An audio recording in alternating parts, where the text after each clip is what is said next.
இந்த மாபெரும் கடலென திரண்டிருக்கின்ற ஒட்டுமொத்த வெற்றி கூட்டணியாம் தேசிய ஜனநாயக கூட்டணியை தலைமையேற்று நடத்துகின்ற அருமை சகோதரர் மருத்துவர் அன்புமணி ராமதாஸ் அவர்களே,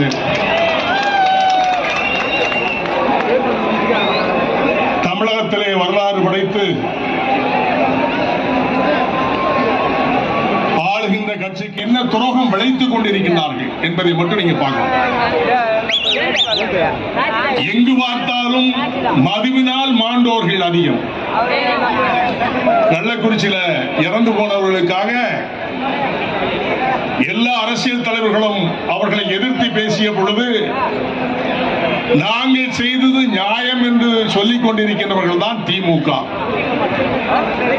இதை அழிக்க வேண்டுமா வேண்டாமா என்பதற்காகத்தான் இந்த விக்கிரவாண்டியுடைய தேர்தல் இடைத்தேர்தல் என்பதை மட்டும் நீங்கள் தயவு செய்து புரிந்து கொள்ள வேண்டும்.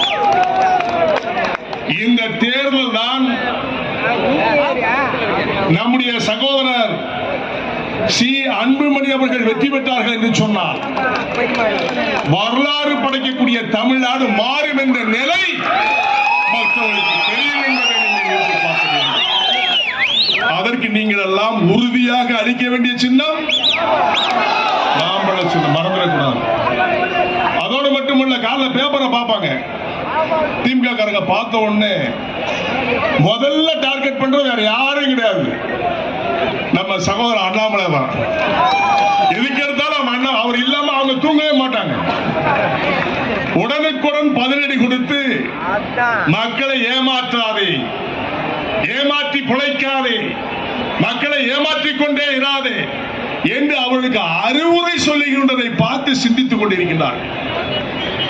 சமீபத்தில் ஒரு பேட்டி பார்த்தேன். ஒசூர்ல ஏர்போர்ட் நிலையம் அமைக்க போறோம், இத்தனை கோடி அறிவிக்கிறேன்னு சொல்லி 110 விதியின் கீழ் என்று சொல்லி சட்டமன்றத்தில் அறிவிச்சாங்க. 110 விதியின் கீழ் என்பதே பொய். 5000 கோடி 10,000 கோடி 20,000 கோடி அறிவிச்சுட்டு அவங்க பாட்டில் வீட்டில் படுத்துக்கிடுவாங்க. ஒரு ஏர்போர்ட் நிலையம் அமைய வேண்டும் என்று சொன்னால் இத்தனை கிலோமீட்டர் என்பது விதிவிலக்கு இருக்கிறது, சட்டத்தில் இருக்கு.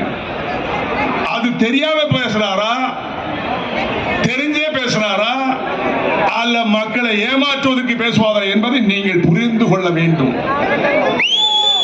அன்பார்ந்த சகோதர சகோதரிகளே, என் பாட்டாளி சொந்தங்களே, சிந்தித்து பாருங்கள், உங்களுடைய நிலையை எண்ணி பாருங்கள்.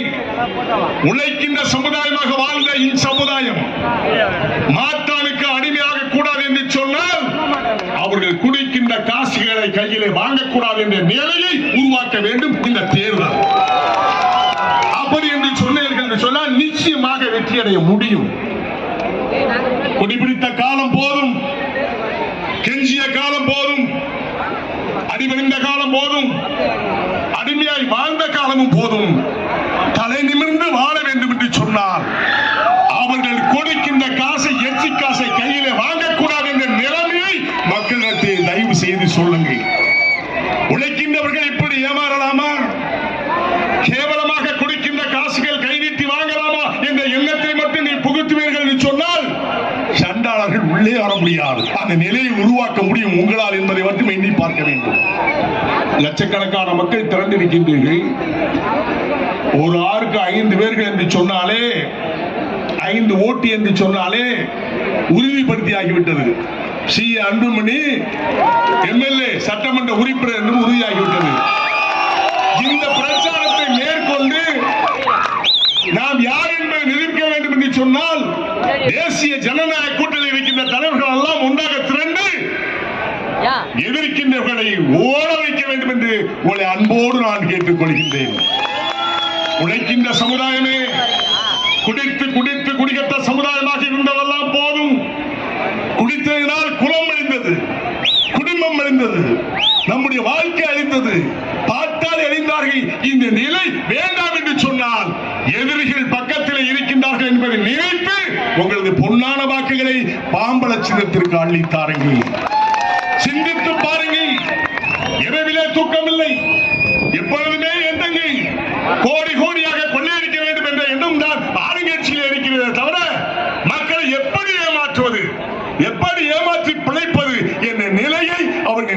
கொண்டிருக்கிறார்கள்.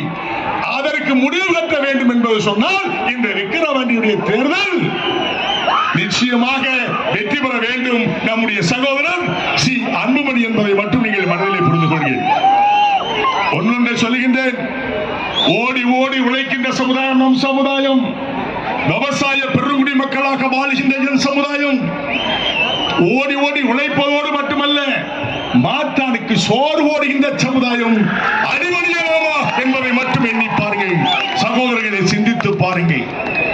இன்றைக்கு அவர்களுடைய ஆளுங்கட்சியுடைய நிலைமை என்ன? 500 கொடுப்போமா, 1000 கொடுப்போமா, இவர்களுக்கு பிச்சை கொடுத்து இவர்களுடைய வாக்கை எப்படி சேகரிக்கலாம் என்று சொல்லி அங்கங்கே கூட்டத்தை மந்திரியுடைய தலைமைகளை போட்டுக் கொண்டிருக்கிறார்கள். மடையர்கள் போடுகின்றார்கள். அதை பற்றி நீங்கள் கவலைப்பட வேண்டாம்.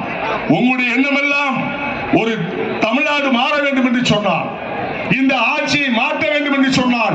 இந்த தேர்தல் முக்கியமான தேர்தல். தேசிய ஜனநாயக கூட்டணி தலைவர்கள் எல்லாம் ஒன்றாக திரண்டு நமக்காக, நம் மக்கள் முன்னேற வேண்டும் என்பதற்காக, வெற்றி பெற வைப்பதற்காக நாங்கள் எல்லாம் உங்களை அரும்பாடுபடுவதற்காக பதில் தந்திருக்கின்றோம்.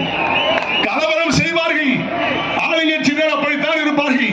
காவல்துறையாக இருந்தாலும் சரி, கரடுமுரடாக இருந்தாலும் சரி, அவர்களை சந்திப்பதற்கு நாம் எப்பொழுதும் தயார்தானே, அந்த நிலையிலே தானே இருக்க வேண்டும். அஞ்சு வாழ்ந்த காலம் அப்படி இருக்க வேண்டிய அவசியம் இல்லை. மிஞ்சி வாழ்ந்து நாம் யார் என்பதை நிரூபிக்கின்ற காலம் இந்த தேர்தல். தயவு செய்து அன்பாக சொல்கிறேன், நிறைய வார்கள் பேசணும். நான் பேசிட்டே இருப்பேன், ரொம்ப பேசிட்டு இருப்பேன். இன்னொரு மேடை கிடைக்கும் போது பார்க்கிறேன். இந்த தேர்தல் நேரத்தில் அனைத்து தலைவர்களும் உண்டாக கூடியிருக்கிற தேர்தல். உங்களுடைய பணி இரவும் பகலும் தேர்தல் நாள் வரும் வரை ஒருவரும் வீடு வீடாக சென்று உங்களது பணிகளை சிறப்பாக செய்து மாம்பழ சின்னத்தை வெற்றி பெற வைக்க வேண்டுமாய் அன்பாக கேட்டுக்கொள்கிறேன்.